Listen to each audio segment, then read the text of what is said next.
el viernes. Ya van a existir novedades. Para ello estamos en contacto con el abogado, el doctor Marcelo Fernández, quien interviene en la causa en este caso como defensa de Grafiña, Santiago Grafiña. ¿Cómo estás, Marcelo? Gustavo, Romina te saludan.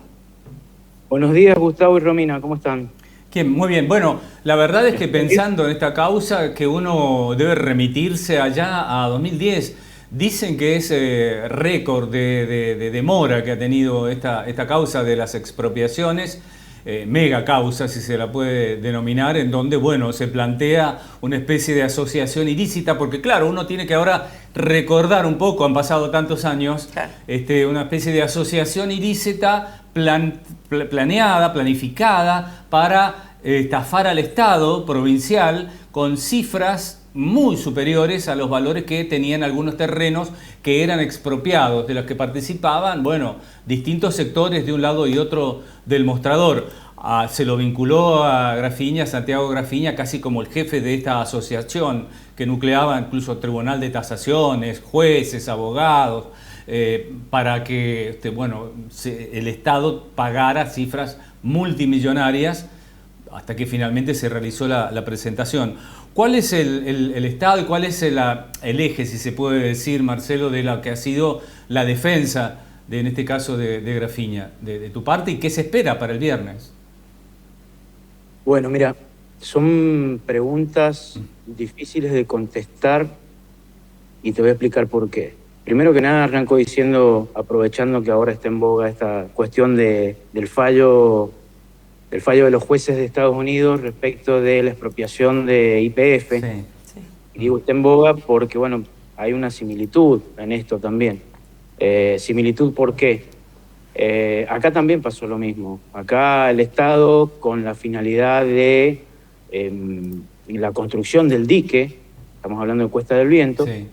expropió viviendas, no pagó, de acuerdo a lo que dice la ley, en algunos casos, que creo que ha sido ventilado durante años esto, pagaban, supongamos, 500 pesos a una moneda que después se desvalorizó y pretendieron que con eso se habían indemnizado a las personas que eran titulares de dominio o aquellas que tenían el dominio o tenían los años suficientes para la prescripción del dominio. Entonces, en esto pasó lo mismo y pasó antes de un gobierno peronista, antes de un gobierno de Gioja concretamente, y durante el gobierno de Gioja hubo una intencionalidad de armar esta causa. Se le dotó de un poder casi absoluto a una de las personas que finalmente terminó como premiado, integrando uno de los más altos cargos en uno de los poderes del Estado.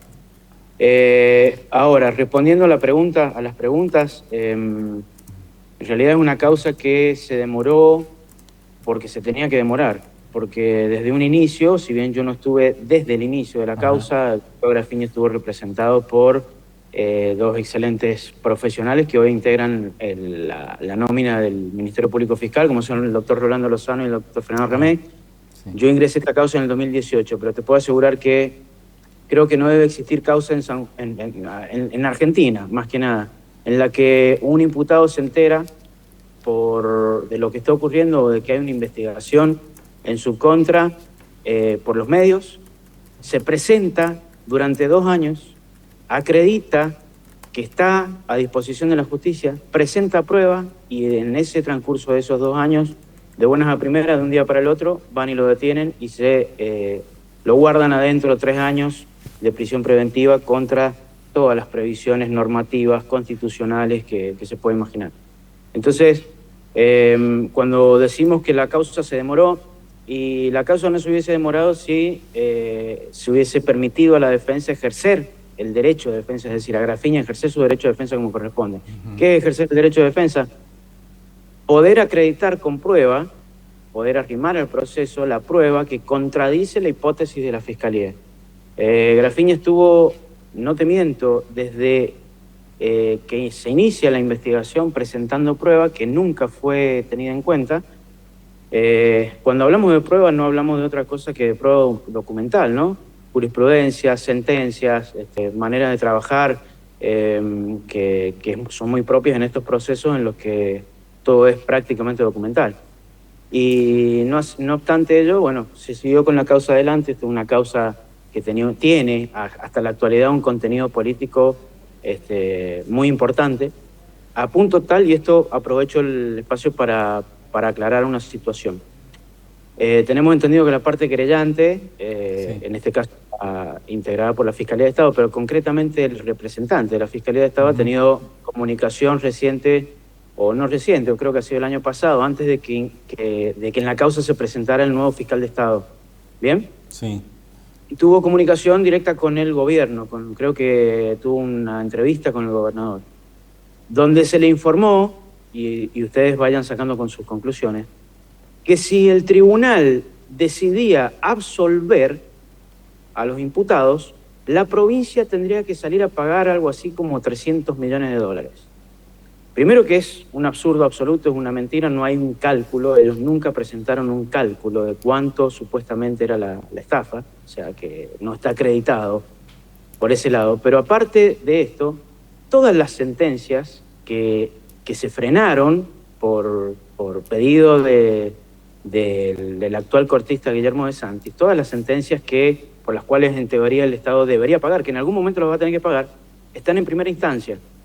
Y si vos haces un parangón con la causa de la superiora, que fue muy nombrada, sobre todo el año pasado, creo que la causa de la superiora ya estando en corte llevó algo así de 10 años, y todavía la sentencia no está firme, es decir, todavía la municipalidad de Rawson no tiene que salir a pagar. Imagínate con sentencias que están en primera instancia, es decir, que tienen solamente un fallo de primera instancia que ha sido recurrido en su momento, todavía no pasan a Cámara y todavía no llegan a Corte. O sea que... Marcelo... de no menos de 20 años. Sí, perdón. Marcelo, entonces, digo, independientemente de esto que vos acabas de describir y con el relato previo que hiciste, digo, intuyo que en el caso de que cuando el viernes finalmente se conozca, bueno, justamente la condena, de un lado o del otro lado, tanto de la parte querellante como de la parte de la defensa, intuyo que es tu rol, se va a apelar. Entonces, bueno, básicamente estamos hablando de un juicio que no va a terminar ahí. Sí. Dijiste recién cuando se conozca la condena. Debería ser la sentencia. El fallo, perdón. Pero no lo tomes como una corrección. No lo tomes como una corrección, porque la verdad es que no esperamos otra cosa. No esperamos acá. Yo siempre hablo y sostengo, y siempre lo sostuve en esta causa, del concepto de obediencia debida. En esta causa es muy importante el concepto de obediencia debida. Yo desde un primer momento, cuando este tribunal quedó seleccionado, yo los recusé a todos, porque los medios graficaban en aquel entonces que este era el tribunal elegido para resolver la causa de expropiaciones. O sea, no es un dato menor. El concepto de juez imparcial, la verdad que nunca lo hemos tenido. Eso sin perjuicio de la calidad personal y profesional de cada uno de los integrantes. Pero esta causa se eligió un tribunal prácticamente ad hoc para que fallara y efectivamente condenara en esta causa.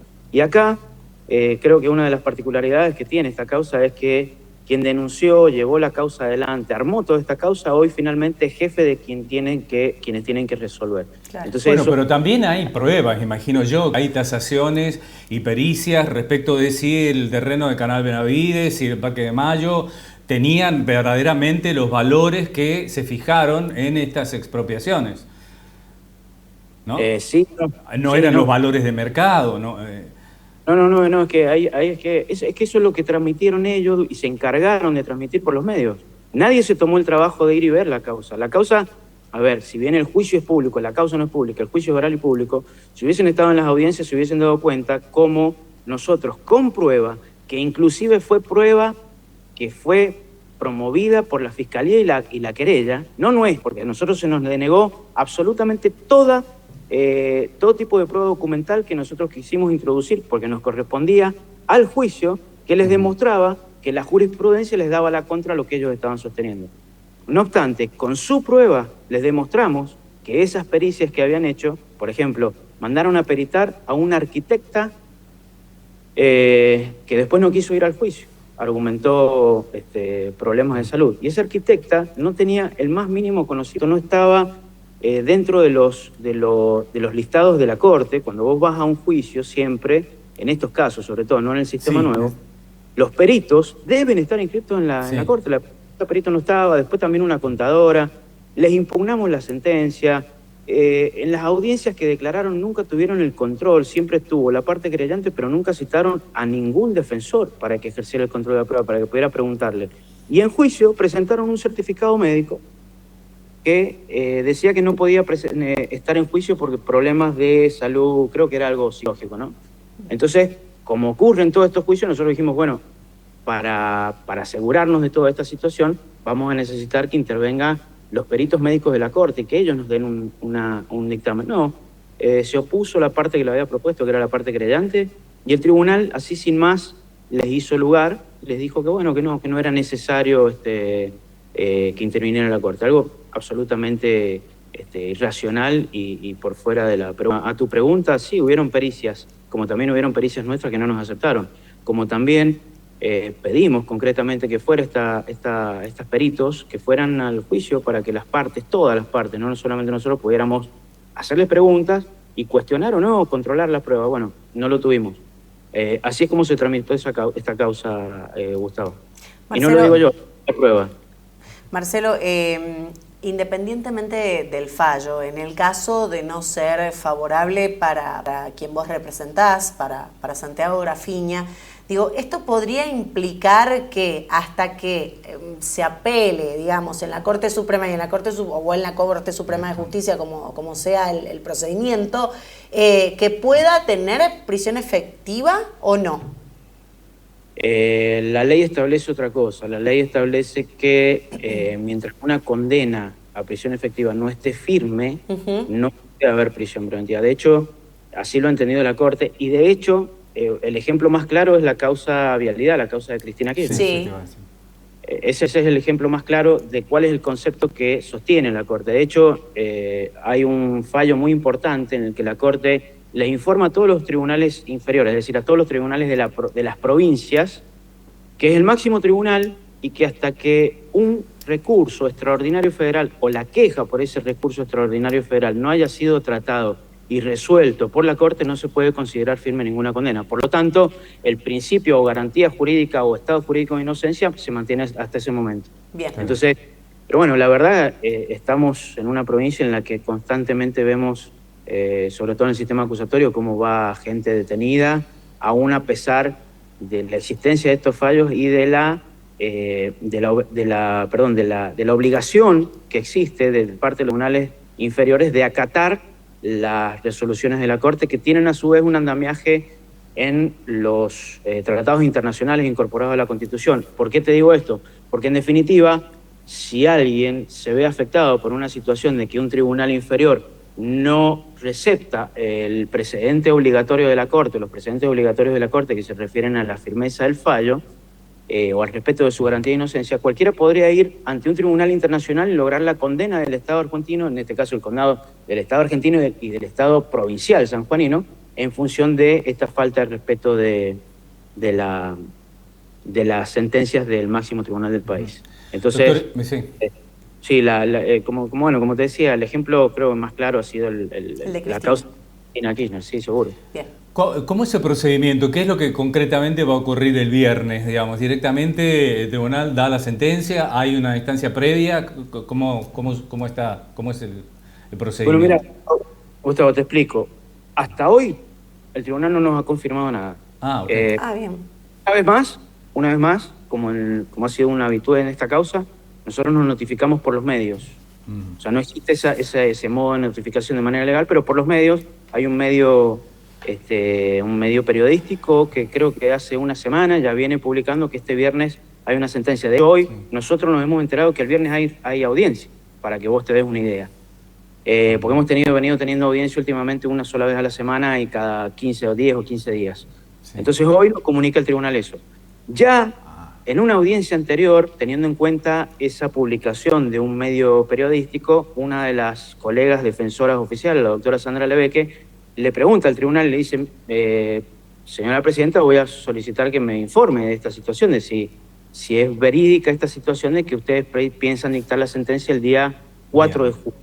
Y el tribunal le contestó en ese momento que ellos no tenían idea de quién había publicado eso, como diciendo, no, quédense tranquilos, la verdad que se van a enterar ustedes previamente antes que se entere la prensa. Bueno, no fue así. De hecho, hoy, terminada la audiencia, en sus palabras finales, 4 de los imputados está previsto que en la audiencia próxima digan sus palabras finales otros imputados. Claro.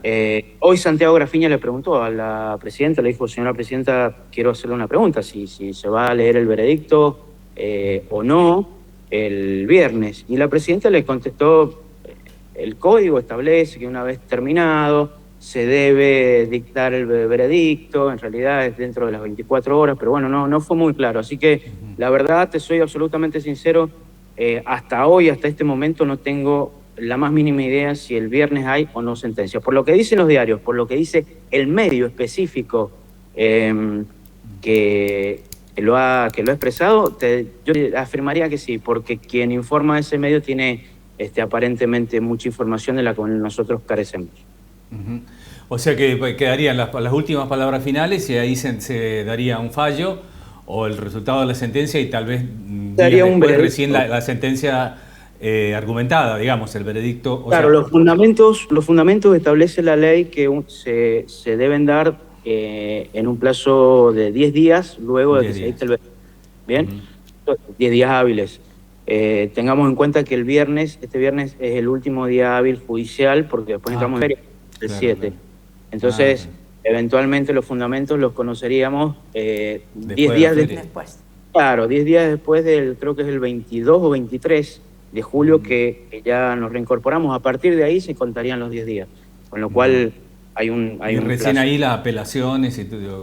Claro, dentro de los 10 días dan el fallo y a su vez, a partir de que nosotros conocemos, se nos notifica los fundamentos, tenemos 10 días más para impugnar esta sentencia para cualquiera de las partes, ¿no? O sea, el resultado salga para impugnar la sentencia, para ir con un recurso de casación. Perfecto. Muchísimas gracias, Marcelo. Marcelo. Bueno, vamos a estar atentos obviamente a esta causa y en contacto ante cualquier novedad. Muchas gracias por tu tiempo. Muchas gracias a ustedes. Que tengan un lindo día. Hasta luego.